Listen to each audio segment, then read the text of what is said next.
just visited? It was about ethics, being ethical as a developer. So thinking about uh, how do you say it? Difference between privacy and security. They're like in the same area but different. Yeah, but different indeed. So that was a good refresher, I'd say. I th- we are working with Foojay on a book about being a sustainable developer. Okay. I think that's a bit the same topic. Yeah. You can be sustainable in good to people, but also good to the economy, ecology. So having a service which doesn't consume too much energy. Was that also part of the talk? No, it was really more about people ethics. people. Yeah. GDPR.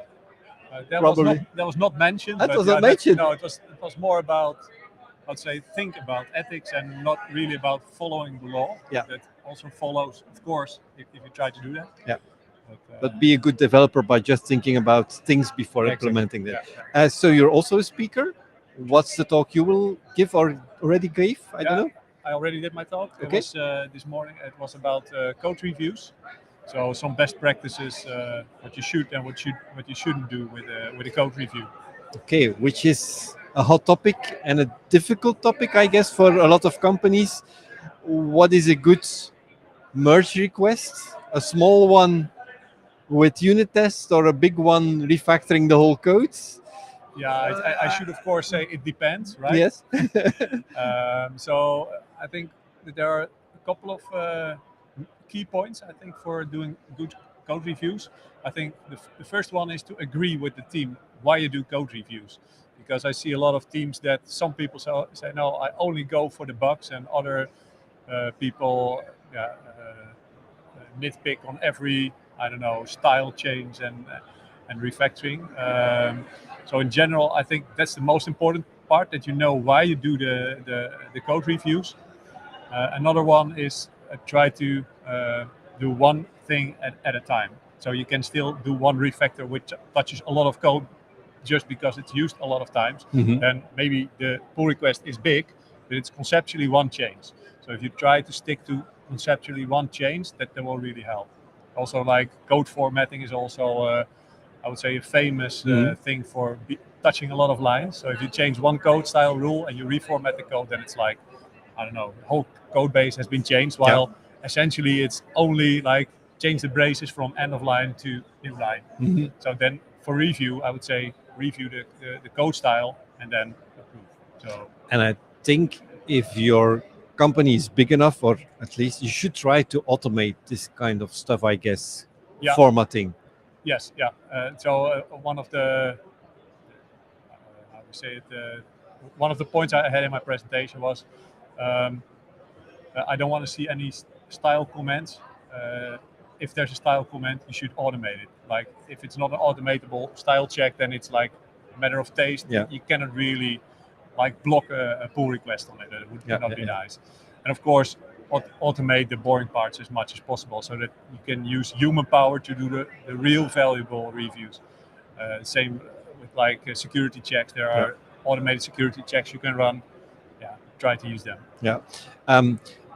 If you say do one change at a time, is it also important to have a discussion about trunk-based versus branches? Can that be an issue in a good code review process? I think you should decide on a branching strategy apart from the code reviews, and then the code reviews should follow that guideline that you have in the team. So I would say it's like a team decision or maybe a company decision on a branching strategy.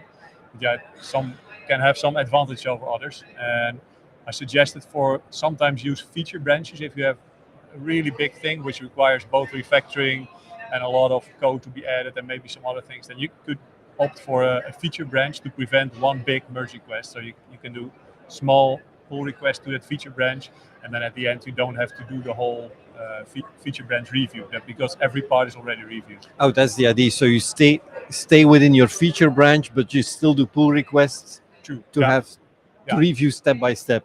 Correct. Yeah. But it's kind of like a workaround, but because I would prefer to merge to the, let's say, main branch.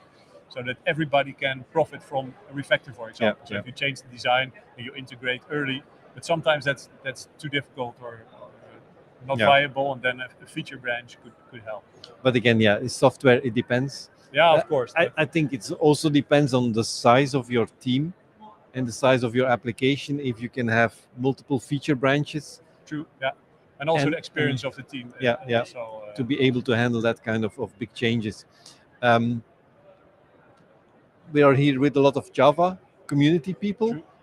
Do you mingle? Do you see a lot of people you know or only know from Twitter and other things and get in contact? Maybe not a lot, because typically I don't make contact quite easily, or it's improving, but still working on that skill. But the more people you know, the easier it gets to get to know new people, because other people know other people, and then it spreads. Yeah. You're from the Netherlands. Correct. There are a lot of JUCs in the Netherlands. Do you participate in those? Depends on how you call participate. Or- but yeah, or I attend? I attend I try to attend the Utrecht JUC meetings like every other time. So it's like once every 2 months or so, something like that. And occasionally I go to other meetups in the Netherlands if they're close by. You spoke here. How is that journey as a speaker? Did you start at JUCs or did you just submit to a conference and got accepted?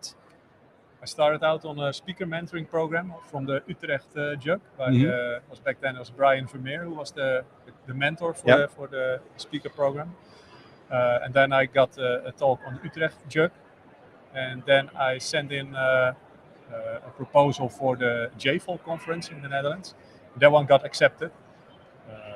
But since then, I didn't do that much conferences. It was JavaLand last year, and now. Is that a good approach, you think, to grow through a JUC and then do a tryout? Let's call it like that. A tryout at a smaller event like a JUC?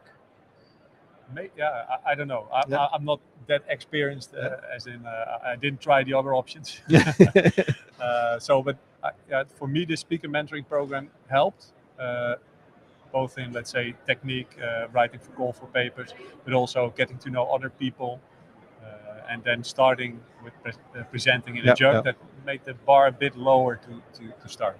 Yeah. Okay. Have fun here at JCON. Thank you for being part of our podcast. Okay, you're welcome.